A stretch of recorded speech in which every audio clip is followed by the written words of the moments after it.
vezes me perguntei se há alguém além do céu.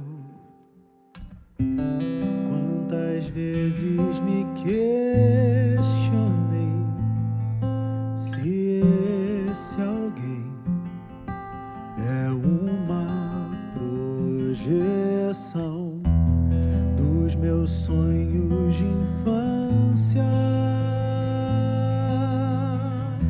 uma breve lembrança de algo que um dia precisei.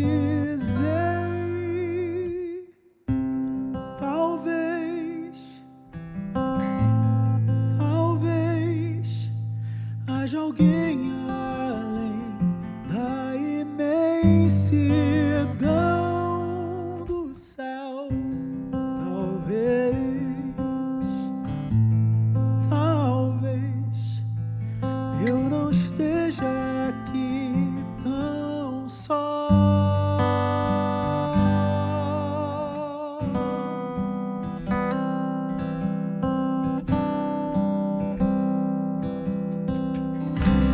Chuva forte que cai do céu, será alguém andando por aqui, uma estrela brilhar no céu, será alguém a anos-luz daqui que se importa comigo e espera de mim mais que uma crença. Será que a fé compensa?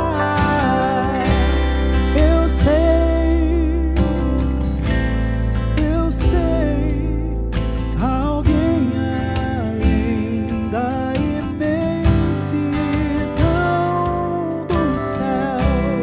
Eu sei, eu não tô aqui tão só.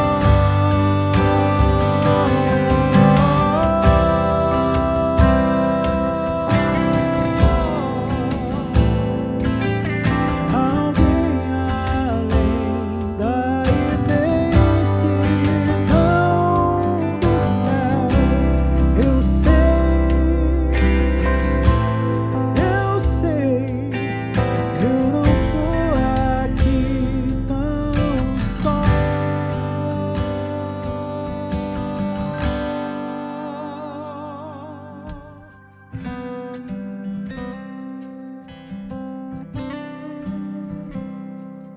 Eu sei,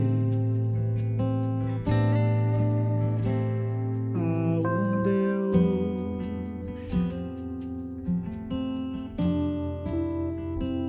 pela fé eu sei.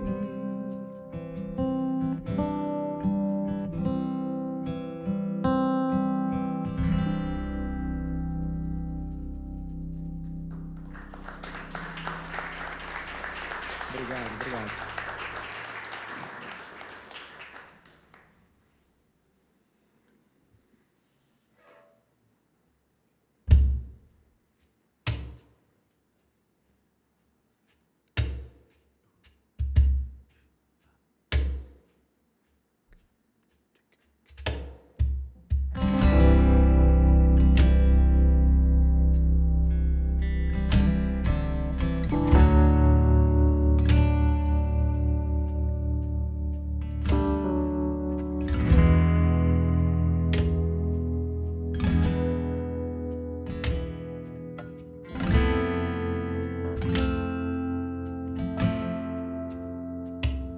Verei tudo que um dia ouvi, contos que sempre li,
que me feriu e não me acudiu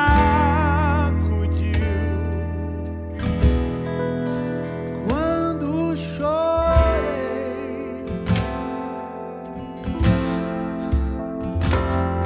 Verei, eu verei, vivo quem sepultei. Gente pra quem cantei, eu verei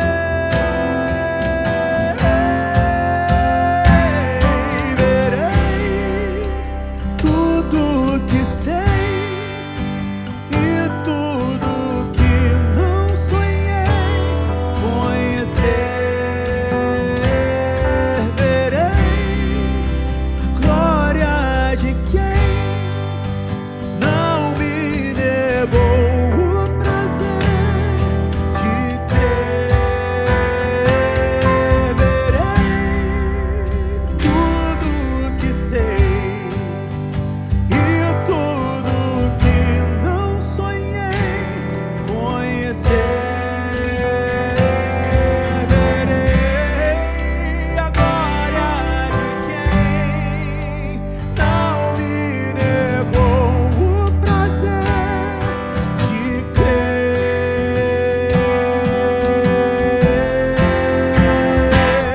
sem ver.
Eterno nosso Pai, nosso Rei,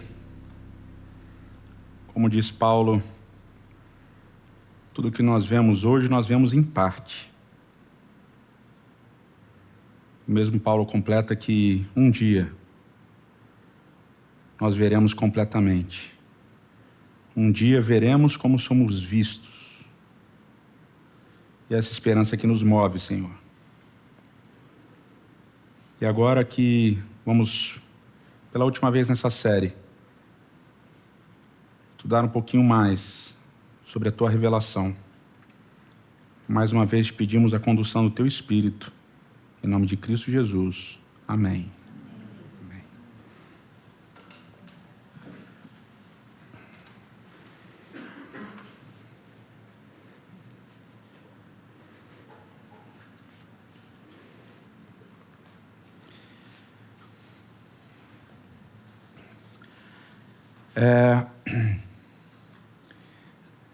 Como a gente tem visto nesses episódios todos, né?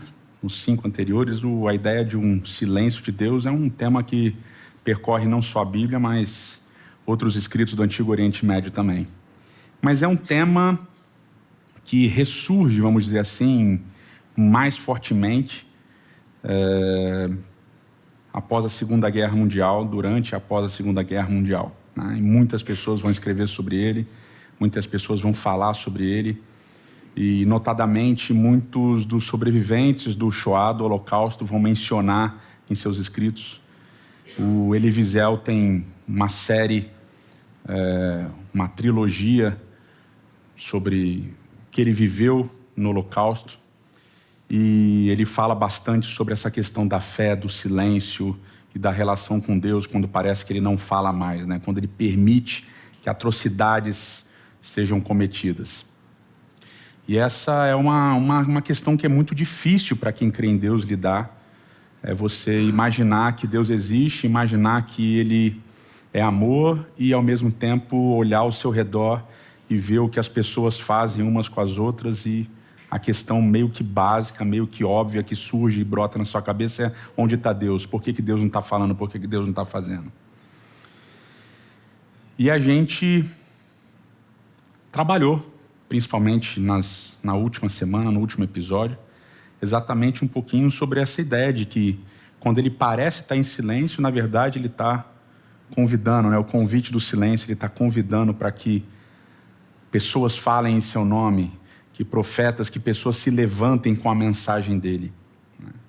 E essa é uma ideia muito forte também na Bíblia, a ideia de que Deus tem testemunhas, Deus tem pessoas que se levantam em nome dEle para não defendê-lo, mas para testemunhar de quem Ele é, testemunhar daquilo que Ele faz quando as pessoas parecem achar que Ele está em silêncio. E essa é uma coisa que aparece na Bíblia, no livro de Isaías, no capítulo 43. Né? Capítulo 43 de Isaías é um texto que está dentro da última sessão de Isaías, a sessão das consolações. E uma das principais consolações que Isaías traz é justamente os cânticos do servo sofredor. Né? E esses cânticos do servo sofredor, a gente pode estudar isso num outro momento, né? Uma série só sobre isso, mas os cânticos do servo sofredor, eles são cânticos interessantes, porque eles misturam a ideia de uma coletividade e a ideia de uma individualidade. Então, uma hora parece que esse servo é o próprio Israel, e outra hora parece que esse servo é um indivíduo específico que vai vir. Né?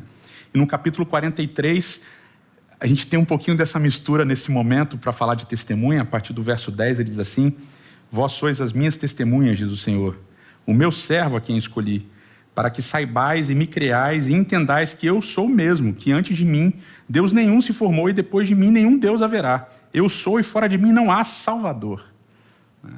Então a gente testifica de que Ele é o único Salvador. Né? Ele é o único Salvador. Eu anunciei a salvação. E é muito interessante que a palavra salvação em hebraico é Yeshua. Né? Eu anunciei salvação, Jesus, Yeshua. Eu anunciei a salvação, realizei e a fiz ouvir.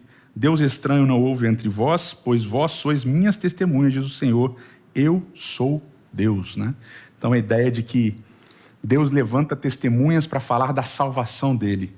Deus levanta testemunhas para falar de quem Ele é. E esse Ele é Salvador.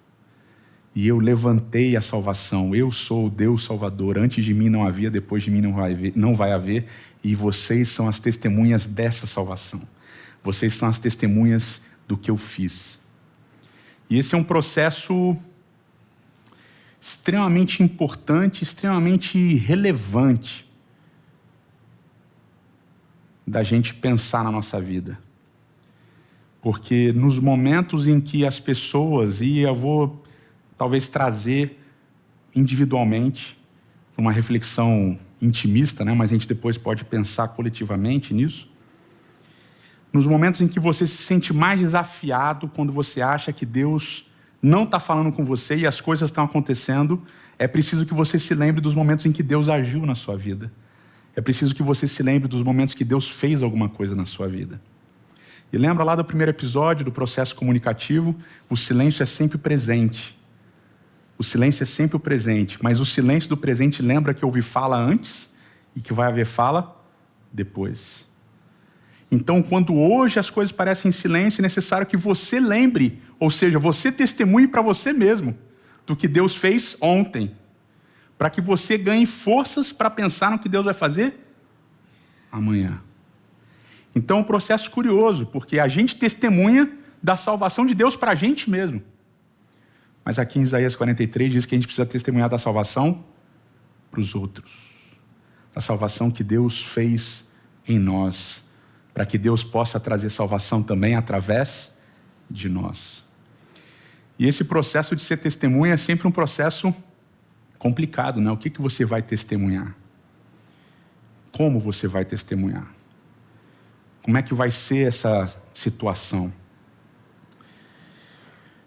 Que tipo de testemunho a gente vai dar de salvação? Como é que a gente vai construir esse processo de sermos testemunhas?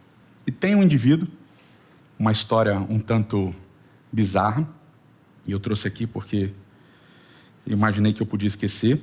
O nome dele é Edwin Erich Dwinger, um alemão. Eu não vou tentar falar o nome dele em alemão. Mas em 1936 ele escreveu um livro chamado Deus Permanece em Silêncio? Uma pergunta.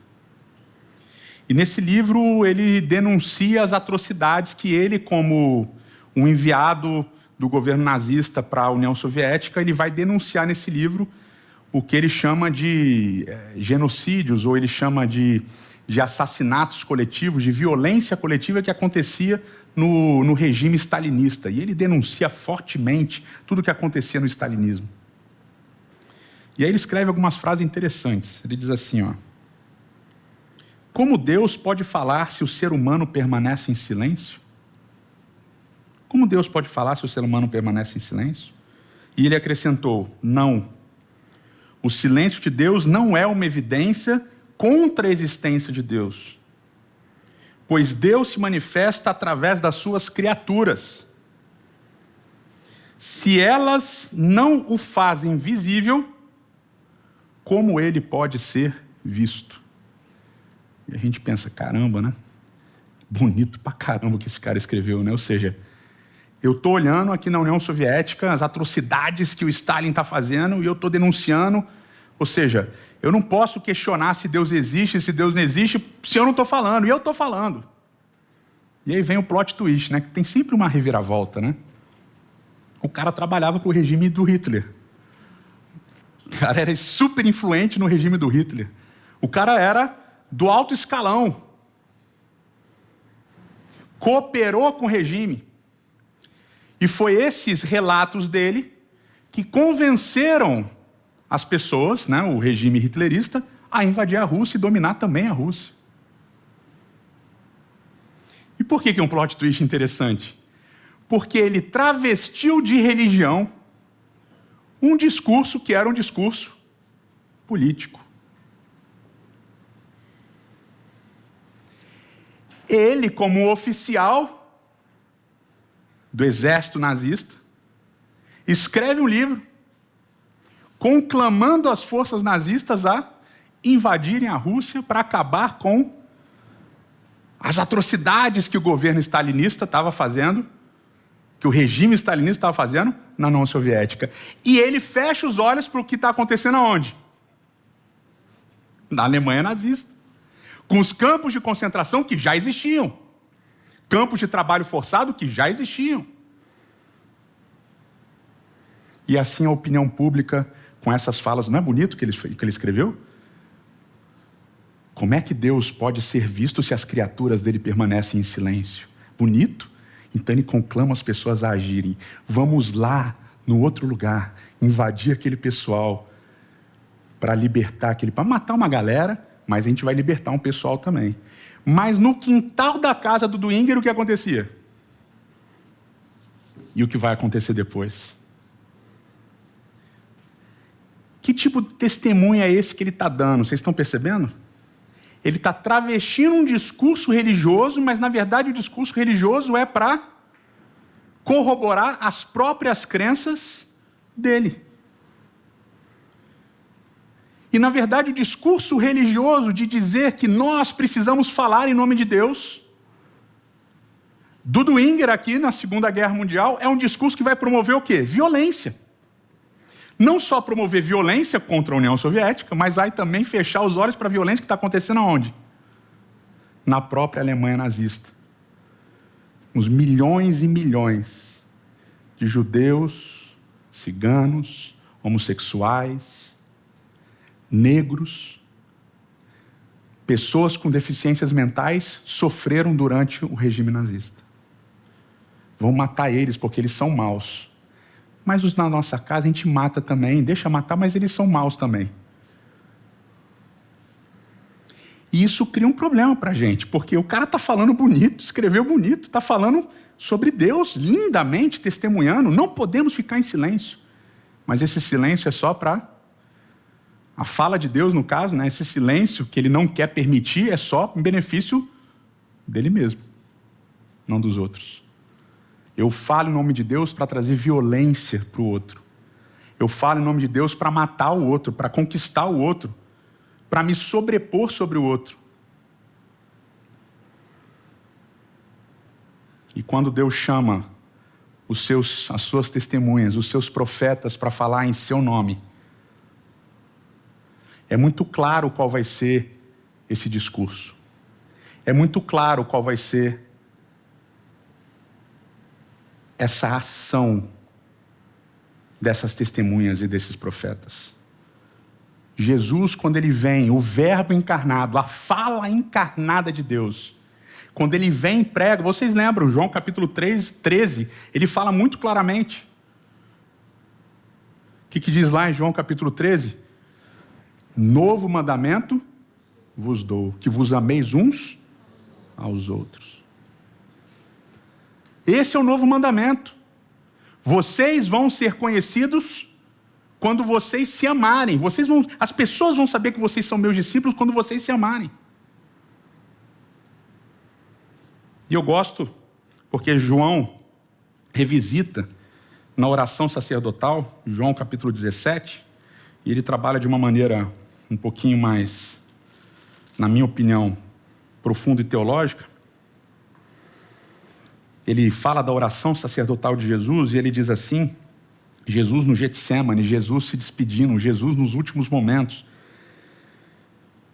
Jesus antes de clamar na cruz, Deus meu, por que me desamparaste? Ele diz assim, orando a Deus, não rogo somente por estes, mas também por todos aqueles que vierem a crer, por intermédio da sua palavra, a fim de que todos sejam um, e como és tu, ó Pai, em mim e eu em ti, que eles também sejam um em nós, para o mundo creia que tu me enviaste.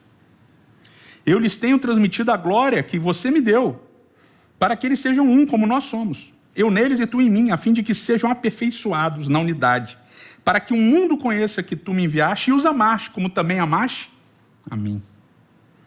Pai, a minha vontade é que onde eu estou estejam também comigo os que me deste, para que vejam minha glória que me conferiste, porque me amaste antes da fundação do mundo.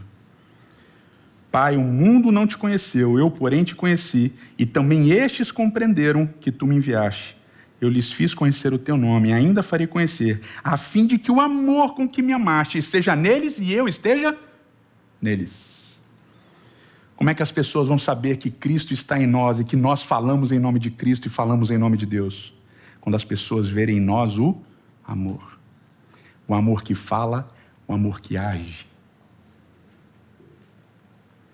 Quando nós usarmos o discurso de Deus em favor da violência, Deus continuará em silêncio, porque não é Ele que está falando através de nós. E é interessante como Amós, capítulo 8, Isaías falam sobre um momento profético. Ele diz assim, Amós fala, as pessoas estão com fome, as pessoas estarão com fome, as pessoas estarão com sede, e elas vão buscar comida, e elas vão buscar bebida e não vão achar. E aí do nada ele fala assim, as pessoas vão buscar e não vão achar a palavra de Deus. Isaías, em determinado momento, já no final do livro, vai dizer assim, por que vocês comem o que não é comida? Por que vocês bebem o que não é bebida? Venham, comam de mim, bebam de mim. Eu tenho a verdadeira comida, eu tenho a verdadeira bebida. E Jesus vai se apropriar desse discurso depois no Evangelho de João. E é engraçado a dinâmica que a gente vive e experimenta na nossa sociedade hoje, quase no mundo todo. Porque você falar de silêncio de Deus parece uma experiência muito existencial e pessoal. Mas se você olhar bem, nunca se falou tanto de Deus. As pessoas falam de Deus o tempo todo. Pelo menos no mundo, digamos, ocidental, isso é uma realidade. As pessoas falam de Deus o tempo todo. Tem Deus para todo lado. Mas é o Deus que não é a verdadeira comida, é o Deus que não é a verdadeira bebida. E ao mesmo tempo que tanto se fala de Deus, tão pouco se fala de Deus. Porque o que tem se falado de Deus é como Dwinger falou de Deus. Em benefício próprio e a favor da violência contra o outro.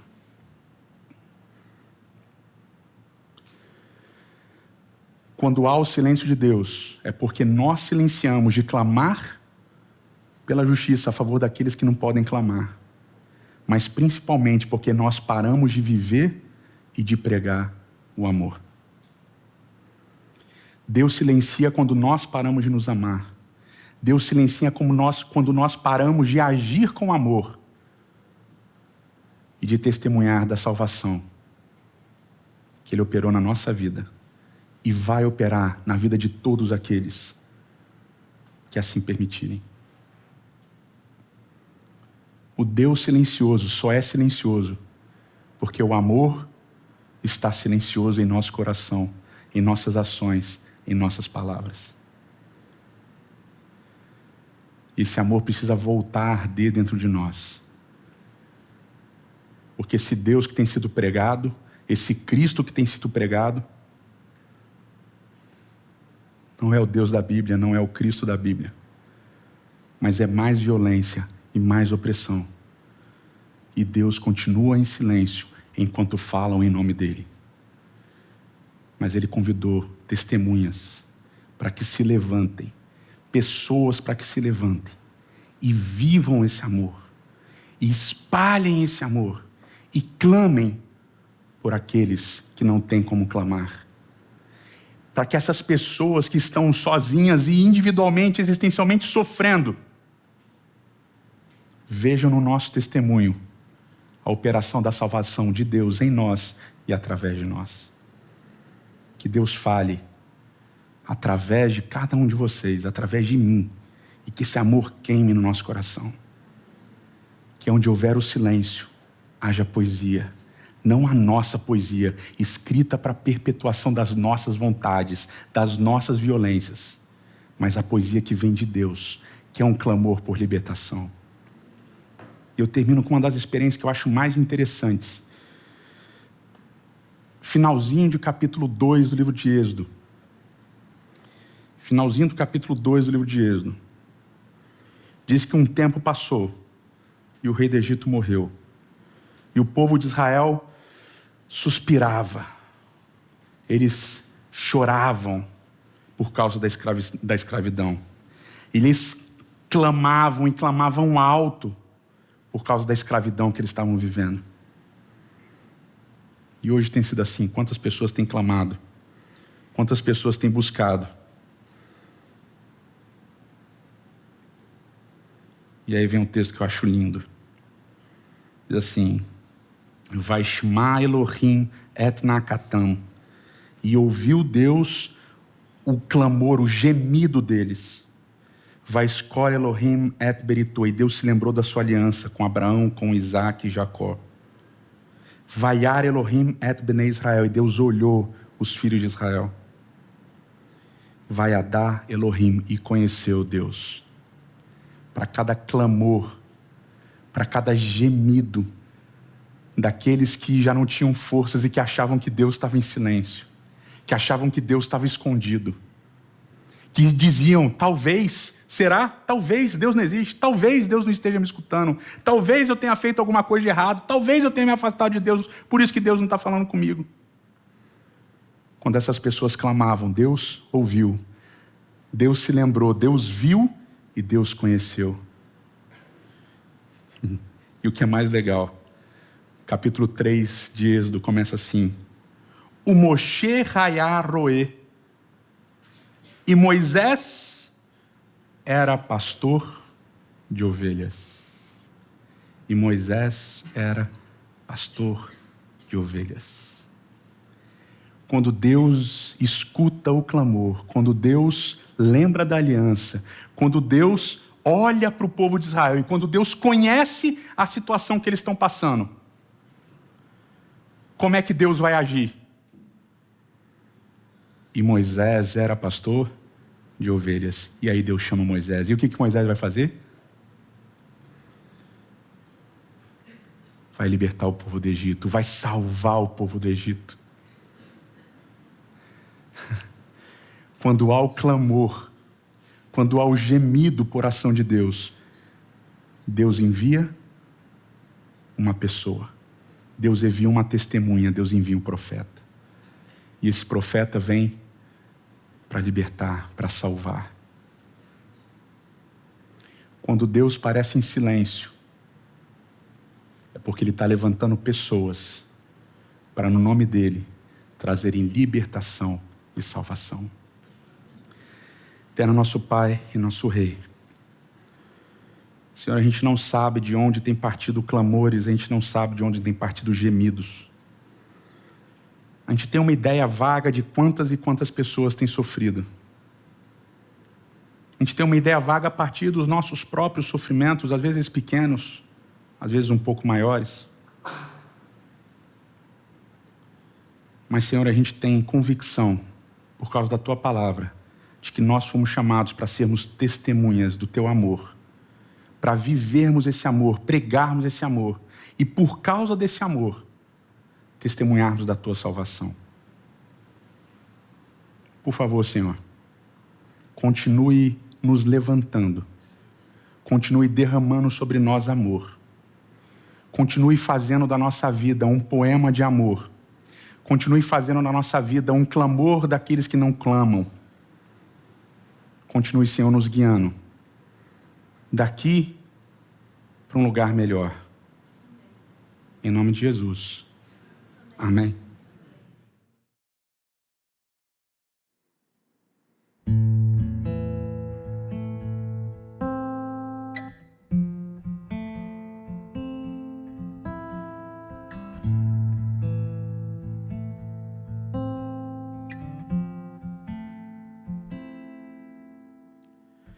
Nada nasce, cresce ou respira sem amor. Sol e chuva sobre o campo, tudo é favor. Ó meu Pai,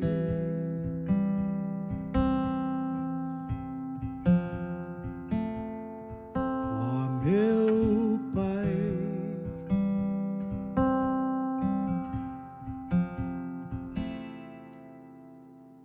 Mesmo sem sentido que se move sobre o chão, tudo é conhecido e do inteiro é flação. Ó meu Pai,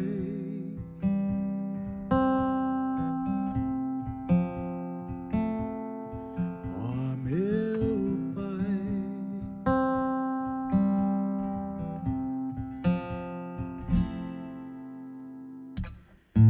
E cada lágrima que brota e enche os olhos é poesia e silêncio.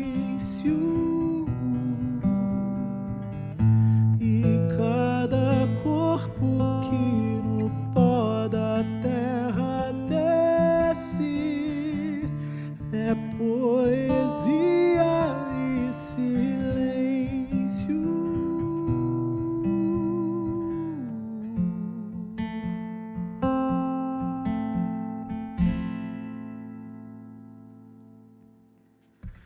Todo pranto é sagrado, ainda que sem razão. Cada sangue que da terra clama é canção. Ó meu Pai,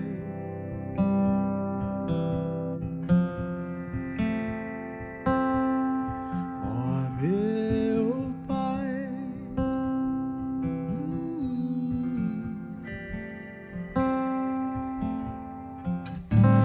E cada lágrima que brota e enche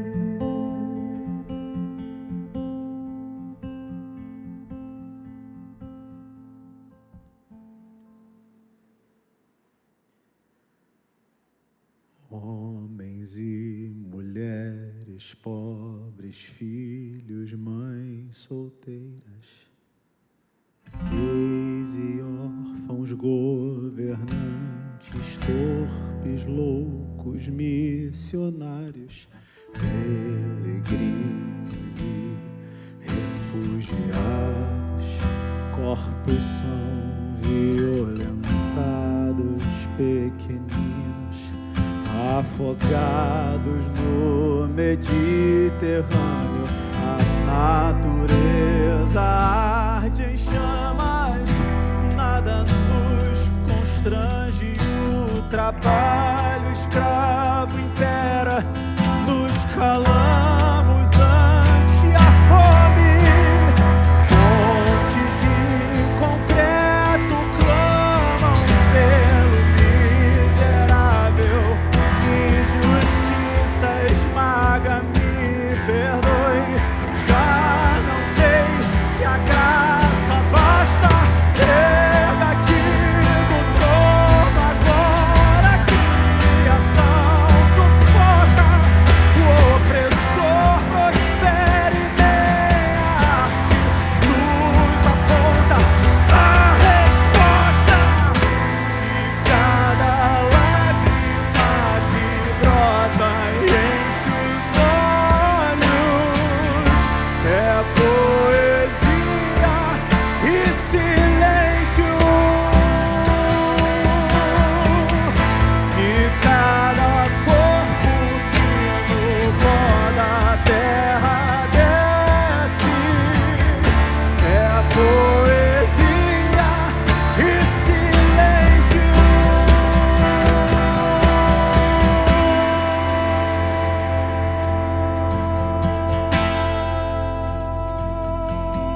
Oh, meu Pai.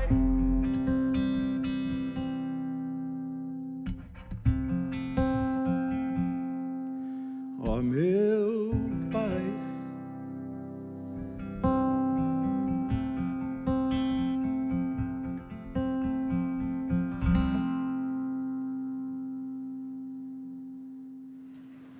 Que o Senhor te abençoe e te guarde.